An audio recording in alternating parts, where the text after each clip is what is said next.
Hello guys, what's up? Good evening. Kumusta kayo dyan? Dito tayo ngayon sa kusina na naman. At tayo magluluto kasama si Boss Jason. Hey! Shout Boss out. Jason, shout out. Sabas. Ngayon pala guys ay magluluto ako ng kare-kare. Beef fry. Tuwalya ng baka. Ngayon ay pinakuluan ko lang muna yung tuwalya. Ito siya. So hindi pa yan malambot guys. Mamaya pa yan. Mamaya pa yan hiwain. At ito nga palang kare-kare ko guys ay ano lang to. Binoy Scout lang na style to. Kasi dito sa lugar namin kulang kami ng gulay talaga. Yun talaga ang kulang dito. Karne ang marami, gulay ang kulang. Ito nga lang pala yung ano ko guys, ingredients. Ito lang importante niyan, na masitas na lang. Tapos konting patis lang ilagay ko niyan. Peanut butter, beef cubes, pamintang durog, and then bawang lang at saka sibuyas guys. Tsaka ito lang yung gulay ko guys, pak choy lang nilagay ko yan, okay na yan.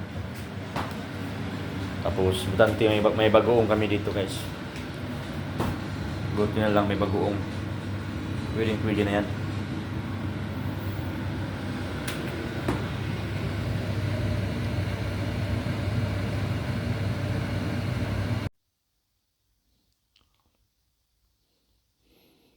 Okay guys,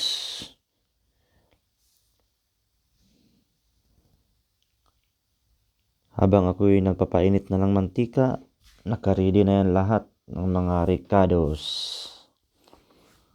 Ayan na ang mantika, uminit na.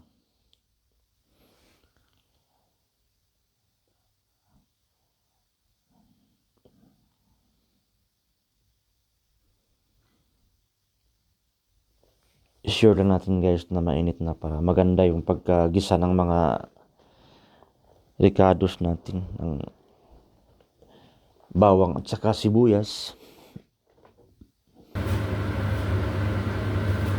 Ayan na, mainit na yan guys, kaya nilagay ko na yung bawang. Tapos halo-halo lang para pantay yung pagkaka brown ng bawang. Hindi lang siya masyadong sunog guys. Ito na yan, and then ilagay ko na yung sibuyas. Medyo maraming sibuyas para mas mabango yung luto natin. Halo-halo lang yan.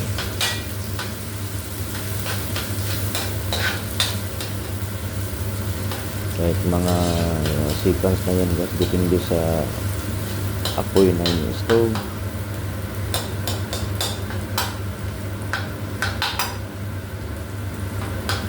Yan lang guys ang luto na yan, napakasimple lang.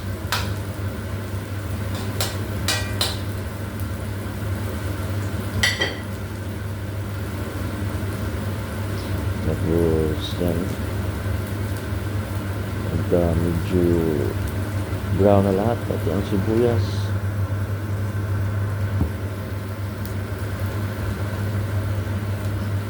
pwede na natin ilagay ang tuwalya na naka-slice na. Ayan na. Halo-halo lang yan para ma-mix ng maigi yung mga ricados doon sa mga tuwalya.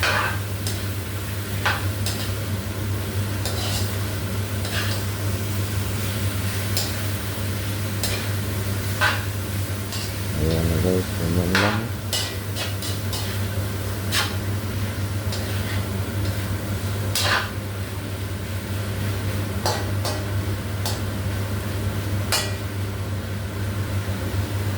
Yan, papantayan na lang siya. Tapos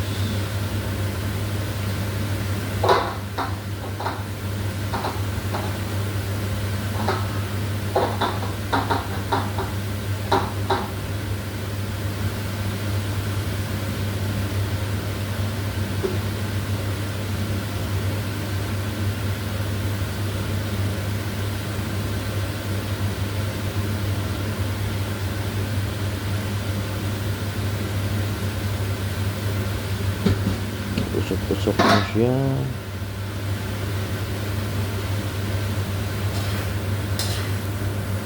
Tapos haluin lang ulit para medyo mag ang tawag yun, delicados yung bangon niya.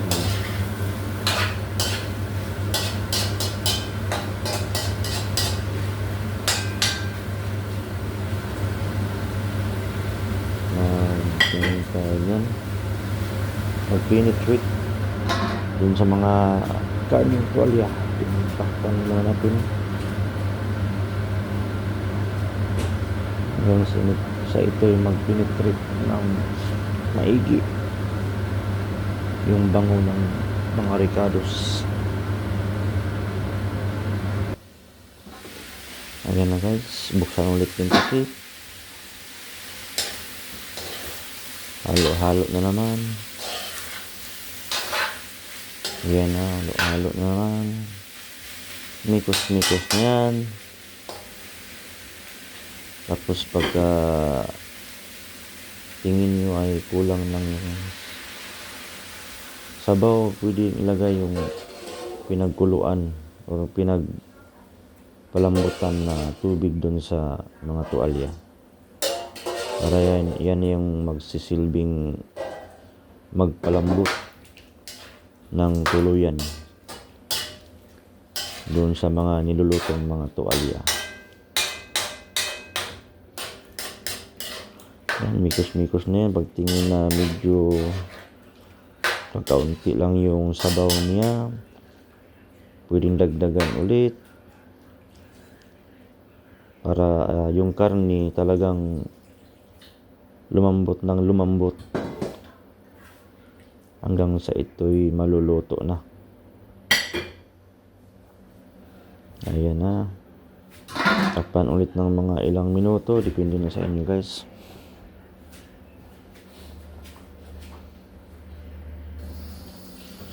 Si Daboy-Daboy. Ayan na guys, buksan ulit.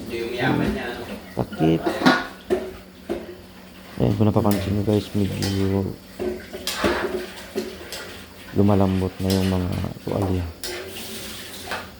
Saka yung sabaw medyo lumalapot na siya kunti, and then nag-decrease siya. Bawasan yung sabaw, din pwede na maglagay ng peanut butter. Hindi na sa inyo guys kung gaano karami. Depende na yan sa panlasa na sa nagluto.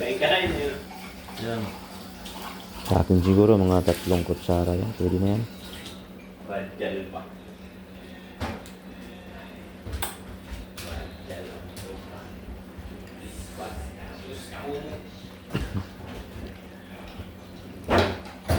Ayan na, 3 kutsara.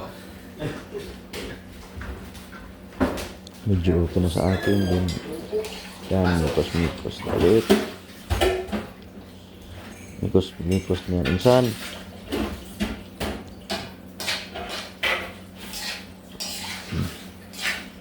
Mikos-mikos na yan. Ayan na. Kumulay brown na yung sabaw. Yan. Titilokin na natin yung guys na sa kutsara dumikit para di masayang.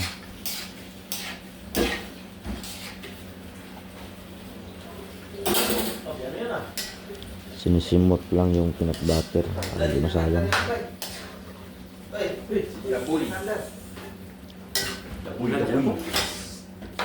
Yan, mikos na insan. Si Daboy-Daboy. Yung yaman niya. Oops, yung camera guys, gusto ko muna.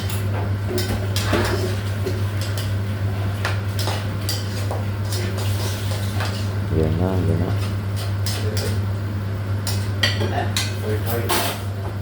Kusmikos lang yan. Hanggang sa magpantay yung ano ng karne. Hanggang sa lang pinagbato. Tapos daga ng kunting sabaw para mas lumambot ulit yung mga mas lumambot yung mga karne. Takpan ulit. And then ilang minuto balikan na naman natin.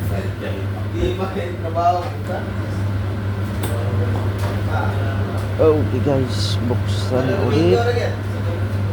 At ang ating mga tuwalya ay talagang malambot na siya.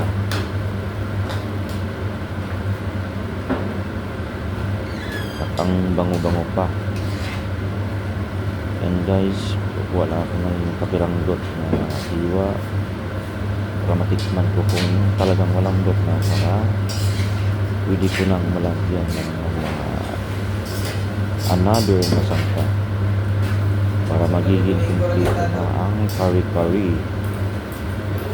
So yan guys, talagang malambot na siya guys. So pwede na tayo magdagdag dyan sangkap para sa kari-kari natin.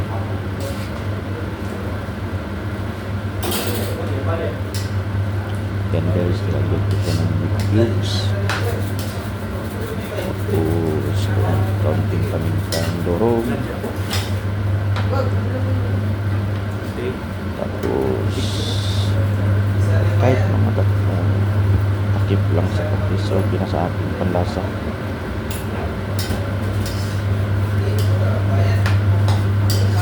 Yan lang yung estimate ko lang guys. Mamaya titikman ko yan para makomplete lang. Tapos hindi magpapa-inag mamasitas kari-kari mitas. Yun yung magpapa-complete ko sa kanya guys. Tapos yan, halo-halo na. Halo ko na.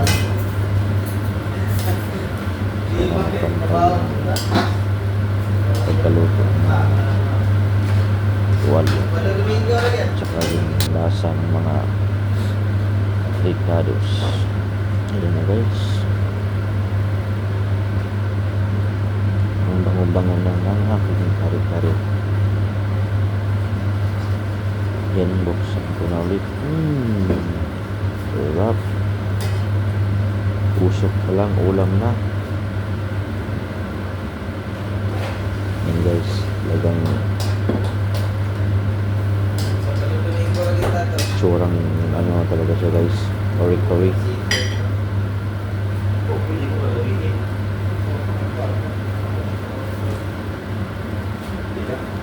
Halo lang ulit para yung sarsa niya guys ay magpantay. Tapos medyo tumayo siya kunti guys, dagdagan ko lang kunting tubig yan. Saka para matikman ko siya tuluyan kung talagang sakit. Tapos pwede ko nang ilagay yung gulay niya na choy. Yan lang talaga ang gulay na stock namin sa bahay kasi naubos na rin yung talong saka yung talong. Yan lang natira, so yun na lang. Kaya yan talaga ang gulay niya. Okay na rin.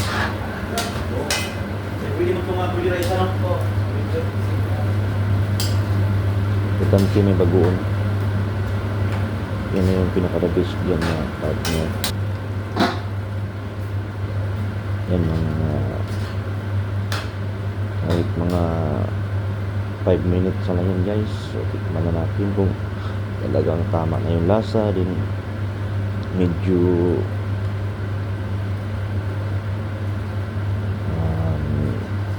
pakuluan na natin ng konti para yung gulay ay maluto na, kahit half cook lang, medyo okay na yan guys.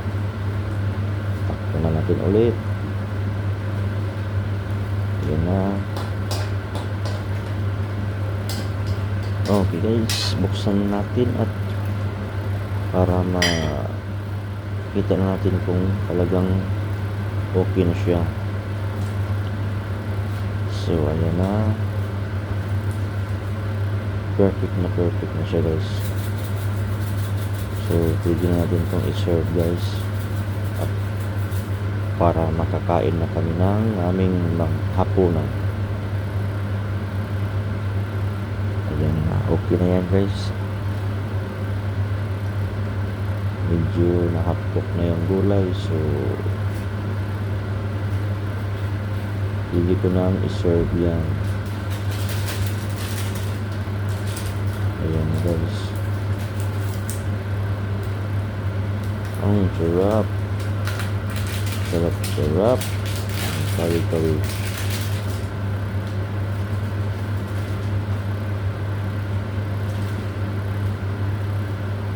Kari-kari dito sa New Zealand. Ayan guys, tapos pinagtabi ko na siya sa bagoong para ako'y makakain at gutom na ako. Takam na sa kari-kari na aking niluto. Alright,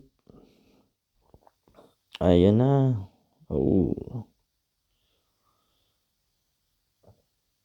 Ang sarap. Mapaparami na naman sa kanin. Ubos yung bahaw at tutong. Sigurado na. Okay guys, thank you so much for watching. Don't forget to subscribe my YouTube channel, Pinoy Trucker Southland NZ. And